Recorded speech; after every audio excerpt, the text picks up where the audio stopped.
À l'occasion du mois de l'Histoire des Noirs, la Maison Marie-Louise a invité Abdourahmane Kahin, qui est psychothérapeute et qui est également membre de notre conseil d'administration, à venir faire un entretien avec moi sur la signification du mois de l'Histoire des Noirs pour lui. Qu'est-ce que ça représente? Et comme thème, on est allé un peu plus loin. Je lui ai demandé de nous parler des identités multiples et de ces identités multiples. Est-ce que c'est possible de faire émerger une humanité commune? Je le rencontre dans quelques instants.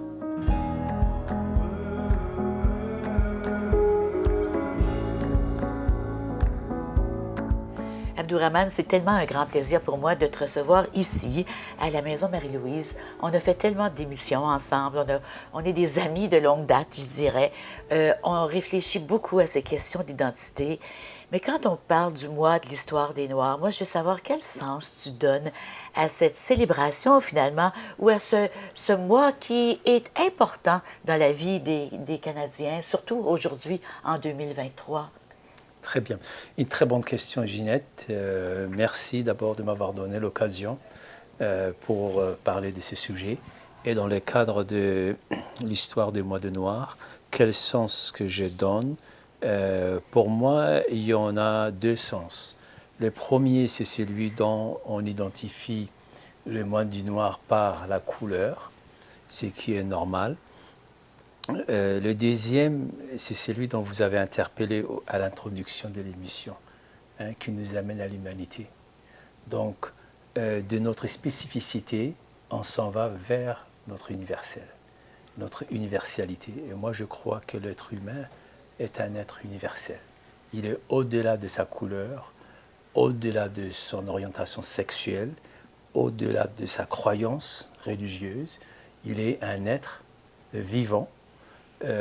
Voilà, donc c'est de la spécificité vers l'universel. Et l'identité multiple dont vous vous êtes référé tantôt à l'introduction, c'est ça. Oui. On n'est pas seulement identifié seulement par une, on a multiples identités. Il y a l'identité qu'on n'a pas choisie, hein, Non. la couleur de nos yeux, la couleur de notre peau, de nos cheveux, de notre taille, Oui. et la famille dont on est issu. On n'a pas choisi. Ça, c'est ce qu'on appelle l'identité de fait. Mais il y a aussi l'identité que les autres nous donnent. Si un jour on nous dit qui est Ginette, certains vont dire Ginette, c'est une franco-ontarienne. D'autres vont dire Ginette est une journaliste. Donc ils vont vous attribuer, selon leur perception, selon leur préférence, une identité dont toi, tu ne l'as pas choisie. Donc c'est ça, c'est l'identité des autres qu'ils nous donnent. Puis la troisième, c'est l'identité dynamique, et c'est celle que j'aime le plus, c'est celle dont nous sommes acteurs, c'est celle qu'on a choisie. Alors moi, je choisis une identité multiple, qui est universelle, qui ne se limite pas seulement qui je suis, par la couleur, par mon appartenance religieuse ou sexe ou autre. J'épouse l'humanité, donc je n'ai pas de limite.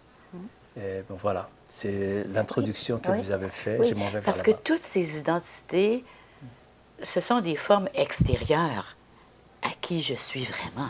Exactement. Je peux, si je veux, dans un moment de recueillement, me rendre compte que si je retourne à l'intérieur de moi, je ne suis rien de ça, finalement. Exact. Je suis tout ça, mais je ne suis rien de ça. Exactement. Exactement. Vous m'avez fait rappeler une intervention que j'ai faite à l'école Louis Réel dans le cadre de l'histoire de Noir il y a presque 3 ans passés. Et c'était sur le même sujet qu'on parlait. On m'avait posé la question.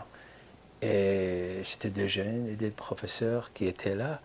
Et là, ça me fait rappeler à ce moment-là, et ça me fait rappeler un concept que nous avons déjà discuté, toi et moi. C'est le concept de ce qu'on appelle la valeur intrinsèque et la valeur extrinsèque. Oui. Tantôt, quand vous disiez, les gens, on parlait de l'identité que les gens nous donnent, ce sont les valeurs extrinsèques que la société a construit, qui est Ginette, qui est Abdourahmane. La société nous a donné des étiquettes. Homme, femme, c'est une étiquette. La religion qu'on nous a donnée, musulmane ou chrétienne, ou bouddhiste ou autre, c'est la société qui a construit. Avocat, enseignant, thérapeute, ce sont des fonctions que la société a construit. C'est ce que moi j'appelle la valeur intrinsèque et que Lucien Auger aussi l'appelait valeur intrinsèque. Mais la différence avec moi et Lucien Auger, moi je l'aimais le sexe aussi comme valeur extrinsèque. C'est extrinsèque parce également. que qui dit femme, c'est la société qui construit la valeur de la femme. Si vous êtes au Canada, c'est pas pareil le concept de la femme que si vous êtes dans notre continent. Ou homme, c'est pas pareil. Donc la femme, l'homme, la religion, ce sont des valeurs extrinsèques qui donnent de couleurs et de culture selon le contexte. Voilà. Mais l'intrinsèque est différent. C'est être humain, point final. Donc ce n'est pas le sexe. L'intrinsèque, c'est vraiment, moi j'appelle ça la lumière dans l'autre. Puis tu sais, quand on parle de ça, moi ici à la Maison Marie-Louise, bien sûr, et dans la ville d'Ottawa, depuis une cinquantaine d'années, je travaille avec des gens de toutes les origines, de toutes les couleurs. Quand j'ai grandi à deux blocs d'ici, quand j'étais petite, on était dans une communauté totalement blanche et catholique, et francophone. Et on se disait Canadien-Français. La vie a changé. Moi, j'ai changé. Moi, je me rends compte que moi, j'ai changé avec la vie, avec ce qui venait autour de moi. Mais je connais des gens qui ont difficilement changé, qui ne sont pas capables d'accepter cette nouvelle. On le voit beaucoup aujourd'hui avec tous ces mouvements de la droite qui pensent que retourner en arrière, c'était idéal, puis on veut retourner où on était avant. Mais moi, j'aime cette dynamique où on vient de partout, où on a toutes les couleurs. Mais parfois, Abdourahmane, puis tu vas me dire, qu'est-ce que je fais de ça? Parfois, quand je rencontre des personnes qui ont la peau noire, puis moi, je dois dire que en très peu de temps, j'oublie si une personne a la peau noire ou la peau blanche. Je ne veux pas nier l'oppression que les Noirs ont vécue, au contraire. Mais je peux voir chez certaines personnes qu'elles portent dans leur physique, dans leur corps, dans leur visage, dans leurs yeux, toute la souffrance de leurs ancêtres et de leur histoire. Et elles s'identifient à cette histoire. Et elles deviennent cette histoire. Et moi, et on voit souvent la société regarder cette histoire et penser qu'il faut réagir à cette histoire. Oui, il faut corriger, c'est sûr qu'il faut corriger. Moi, j'aime, dans ces situations-là, aller plus loin, puis aller chercher qu'est-ce qui fait de cette personne une lumière unique. Et ne pas regarder l'histoire. Mais est-ce que je fais erreur? Non, pas du tout. Je suis bien content que vous l'avez vulgarisé de cette façon. Tantôt, quand moi je parlais de la valeur intrinsèque, vous avez ajouté quelque chose dont vous appelez la lumière en nous. Alors, je pense que c'est la même chose. La lumière, oui, c'est la valeur intrinsèque. C'est celle qui nous donne l'âme universelle qui nous sommes et qui nous libère en même temps de nos carcans, de nos ghettos mentaux. Alors, ce que vous avez soulevé maintenant, ce sont ce qu'on appelle le trauma que des groupes communautaires ou des groupes de personnes ont eu dans le passé, mais qu'ils traînent ce trauma avec eux, tellement le trauma est lourd, ça leur empêche de vivre dans le moment présent et être des acteurs libres de ce trauma. Ils traînent, et si je donne de noms, je peux dire des Franco-Ontariens qui ont un trauma, des Québécois qui ont un trauma et qui vont toujours se faire référer dans le temps où est-ce qu'ils se faisaient abuser par les anglophones, le noir, ou tout ce que tu veux, qui ont eu soit de l'esclavage ou d'autres choses. Quel peuple n'a pas eu exactement, on peut pas, ou la colonisation, on ne peut pas ignorer. Mais si ces traumas t'empêchent à développer à prendre contact ce souffle de l'intérieur et de te donner une dimension universelle et libre pour que tu puisses contribuer les vivre ensemble d'une façon positive, c'est dommage donc qu'on soit enfermé et emprisonné à ces traumas. Donc vous l'avez mis en lumière, le trauma que les peuples peuvent connaître, mais qu'ils n'arrivent pas à sortir et comme s'ils sont obligés tout le temps de retourner à ça et faire valoir. Donc, c'est ce qu'on appelle l'esprit de victimisation. Alors, quand quelqu'un se sent victime, alors il ne peut pas aller plus loin que de son de sa victimisation. Ça devient son identité. Exactement. Puis on le voit tellement dans notre société présentement, cette identité de victime. Tout le monde est une victime de l'autre. Mais tu sais, Abdourahmane, j'ai fait une entrevue il n'y a pas longtemps avec un homme que j'admire énormément et qui disait la même chose, et c'est le grand chef algonquin Dominic Rankin, qui disait exactement ce que tu viens de dire. Donc, ce que tu dis, c'est universel, finalement. Parce que quel peuple n'a pas connu de l'oppression? Par contre, est-ce qu'il y a moyen de corriger des choses? Est-ce que reconnaître qu'il y a eu des injustices épouvantables, parce qu'on ne peut pas nier qu'il y a des êtres humains qui font des choses épouvantables à d'autres êtres humains, depuis toujours. Je veux dire, comment on peut, je ne sais pas, mais comment on fait pour corriger? Est-ce qu'on peut corriger? Oui, on peut corriger d'abord les dialogues qu'on a, toi et moi, si je peux te tutoyer. Absolument, Abdourahmane, tu sais que tu peux. C'est la meilleure façon de démystifier, de corriger, ça c'est la meilleure façon. Donc, de travail sur le terrain, des interventions comme ça, une éducation, une éducation citoyenne, éduquer les gens, ça c'est une chose qui est bien. Mais ce qui est dommage aujourd'hui, nos sociétés occidentales, au Canada, en Europe, aux États-Unis, il y a des politiciens qui polluent l'atmosphère. Donc, ils amènent un discours populiste qui devient populaire depuis surtout les 30 dernières années, les 40 dernières années. Le discours populaire existait avant, mais avant, ce qui dominait le Québec, par exemple, le Québec était connu par une politique socialiste, qu'on peut dire humaniste. Humaniste, oui. Humaniste. Oui. Donc, on avait des premiers ministres qui n'agirait jamais comme Pauline Marois avait agi dans son temps, François Legault agit aujourd'hui, ou Mario Dumont. Alors qu'à l'époque de... Et qu'est-ce qu'il y a dans leurs actions que tu trouves inacceptables ou qui n'aident pas à la situation? La question aujourd'hui de l'islamophobie que Trudeau a nommé une dame révèle toutes ces choses-là. J'ai fait une intervention à la mosquée, à la présence avec certains députés fédéraux tels que Greg Ferguson et d'autres politiciens, en leur disant qu'il y a deux choses. En dehors de la caméra, on parlait de ça. Je disais qu'il y a deux paradoxes. Il y a l'évolution de la société qui évolue d'une façon exponentielle et qui se métisse. Il y a métissage, il y a un mélange comme ça. Mais de l'autre côté, il y a nos institutions qui nous gouvernent, qui sont stagnées, qui sont 50 ans en retard. Alors, les institutions qui nous gouvernent aujourd'hui, le gouvernement, les hôpitaux, les écoles, vivent dans les années 60, alors que nous, on vit dans le 2023. Là, il y a un écart.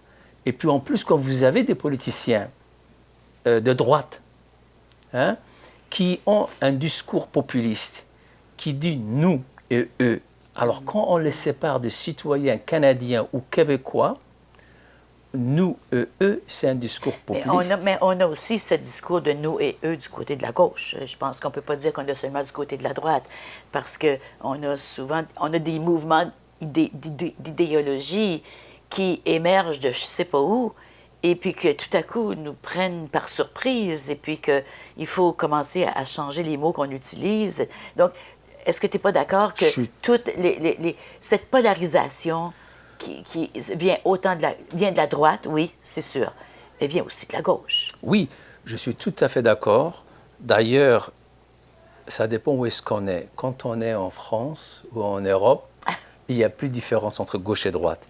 Non. De ce qu'on appelait à l'époque un discours de droite est devenu un discours plus général pour tout le monde. La gauche est aussi droite que la droite. Donc, même le fait de se référer gauche et droite, c'est une mauvaise habitude. Donc, peut-être il faudrait oui, que... je pense qu'il faudrait avoir d'autres mots. Moi aussi, je suis d'accord avec toi. Exactement. Que gauche puis droite, c'est même plus les bons mots. Exactement. Ce sont des choses construites encore par des valeurs extrasectes, qu'on nous a dit que telle personne est de droite, telle personne est de gauche. Il y a des choses que je peux aimer de droite. Il faut essayer de se positionner en quelque part. Tu sais, lui est à gauche, lui est à droite. Exactement. Alors que c'est le carcan encore. C'est un carcan. Exactement. Oui. Donc, non, je suis tout à fait d'accord que vous m'avez corrigé en me disant je n'ai pas corrigé, je viens qu'ajouter. Non, vous avez ajouté, mais moi, je le prends comme correction parce que moi-même, je suis biaisé par la société dans laquelle je vis, quand je disais ça dépend où est-ce qu'on est, au Québec, au Canada, on peut penser un peu gauche et droite, mais quand on est en France, le gauche est devenu l'extrême droite aujourd'hui. Oui, l'extrême droite. Puis mais quand on est aux États-Unis, par exemple, moi, je suis beaucoup ce qui se passe en politique américaine, et on peut voir comment la gauche et la droite sont totalement différentes.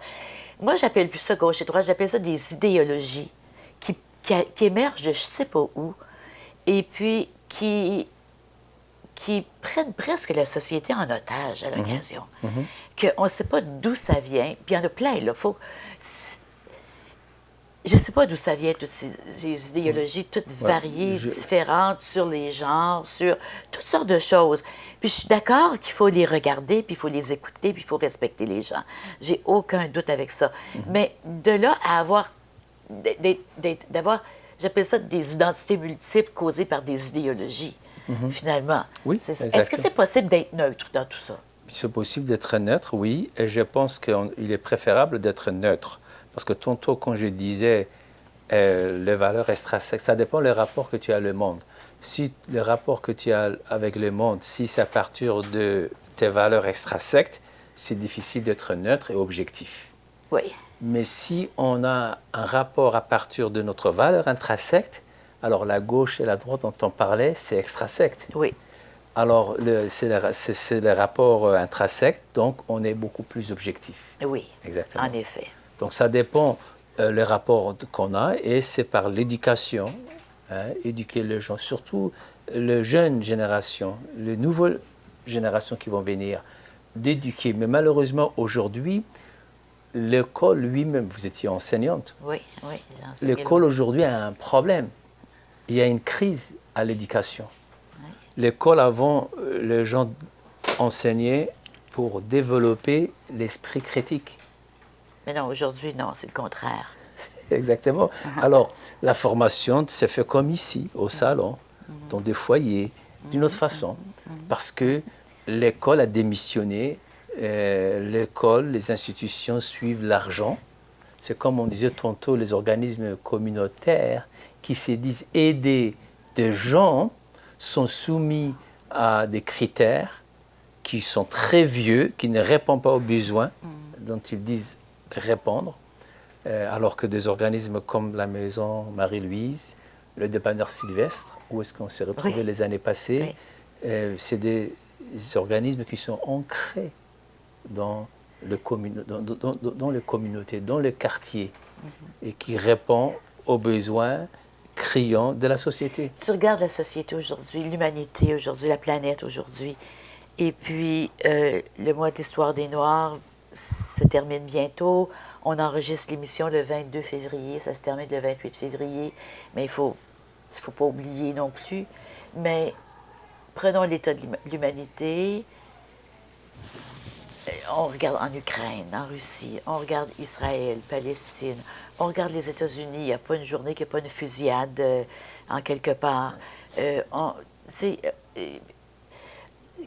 Comment tu vois l'avenir de l'humanité? As-tu de l'espoir? J'ai un espoir autant qu'il y a des gens comme Ginette, comme Abdourahmane, comme beaucoup de personnes qui ont cet esprit de l'humanité. Il y a un espoir. L'espoir est là.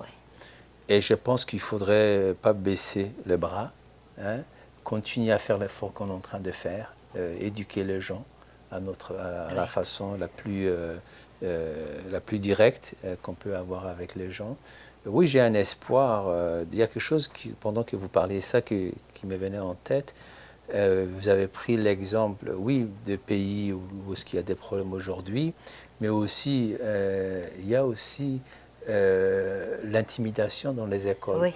Il n'y a pas longtemps, une jeune fille qui s'est fait intimider à l'école et puis qui a fini à se suicider. Et on entend des statistiques au Québec qui sont sorties il y a 2 dernières semaines, qu'on entend dans les nouvelles, que l'intimidation a augmenté à l'école. Donc on dirait que la société se polarise. Les écoles, ce qui se passe, il y a une polarisation. Donc je pense qu'on a besoin des discours, un travail de rapprochement, de vivre ensemble. Puis aussi, je pense aussi bien que la société est en crise, la cellule familiale aussi est en crise aujourd'hui. Absolument, absolument. Parce que tout commence dans la famille. Oui. La famille devrait être un oasis de paix, de joie, où quand j'arrive, je peux dire « Ah, enfin! » Mais non. Puis la violence augmente parce que la polarisation augmente. Parce que je suis tellement certain que moi, j'ai raison. Je suis victime de l'autre. Mon identité est menacée. Et moi, je sais qui est un être humain. Je ne dis pas pour le vrai, là, je dis ça comme si. Donc, l'autre n'est plus humain. L'autre n'a plus le visage d'un être humain. Donc, je peux me permettre de l'éliminer parce que je me pense supérieure, parce que lui ne me comprend pas, parce qu'il m'a opprimée. Donc, c'est vraiment un défi aujourd'hui de tenir le flambeau allumé. Mais comme tu dis, tant qu'il y aura des personnes comme on a ici à la Maison Marie-Louise, des gens comme toi qui vont continuer à en parler, et plus qu'en parler, à élever nos enfants de cette façon-là aussi, et nos petits-enfants de cette façon-là. Exactement. Exactement. Tu parlais d'intimidation. Et puis, ça m'a fait penser à la créativité, parce qu'une chose que tu me disais quand tu parlais d'intimidation, c'est que la personne qui intimide a autant besoin d'appui, a autant de défis à relever, a autant de problèmes que la personne qui est intimidée. Exactement. Mais c'est pas ça qu'on voit aujourd'hui. Non. On voit l'intimidation. Réprimer, celui qui intimide, il faut organiser son cas. Exactement. Puis toute l'attention va vers l'autre. Exactement, exactement. Je me souviens d'une émission qu'on avait faite il y a longtemps, il y a presque 15 ans, sur la violence dans la société. Donc vous m'avez invité, moi et un prêtre. Oui, il y avait de l'Université Saint-Paul. Oui, je me souviens de cette émission-là. Parmi les 2000 que j'ai faites, je me souviens de cette émission-là. Oui, et un monsieur autochtone, spirituel. On a parlé de la violence de la société. Puis il y avait une sociologue aussi, hein, Madame Pacon. Oui. Alors, c'est que tout geste qu'on est en train de faire aujourd'hui, il y a des émotions derrière. Les émotions qui peuvent être derrière, ça peut être l'hostilité, la haine, la jalousie, le mépris. Toutes ces émotions désagréables sont derrière à nos gestes. Alors ce qu'on pourrait faire, ça serait aider les gens à développer leur intelligence émotionnelle. Absolument. Pour qu'ils puissent mieux gérer leurs émotions. Parce que tantôt vous disiez, quand quelqu'un intimide, c'est que cette personne qui est intimide, c'est quelqu'un qui n'a pas confiance en lui. C'est ça. Il a peur, il se sent menacé. Alors il attaque avant qu'on l'attaque. Oui, oui. C'est ça. Oui. Donc c'est la guerre préventive et individuelle. C'est des guerres préventives à petite échelle, pas à grande échelle. Exactement. Alors qu'au niveau gouvernemental, qu'est-ce qu'on voit? C'est des guerres préventives. Quand un pays attaque un autre pays, avant que... Voyez? En tout cas, qui attaque, je sais. Mais des fois, je me dis, on va s'entendre sur le fait que il y a les choses... Je regarde l'humanité, je regarde présentement la planète, il y a des gros problèmes, c'est le chaos.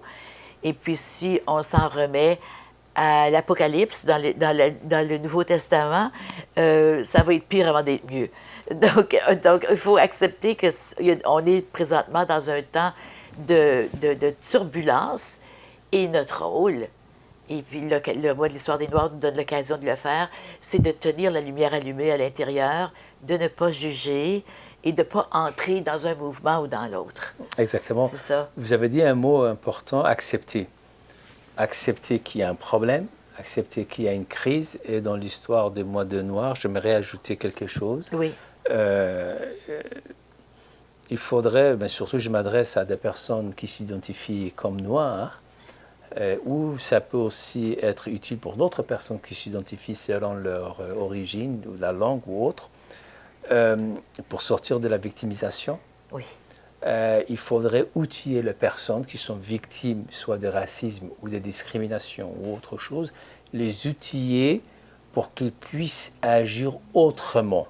Parce qu'actuellement, si on fait une réaction par rapport à ce qu'on nous a fait, donc ce sont des victimes qui réagissent par rapport aux pressions qu'ils ont connues.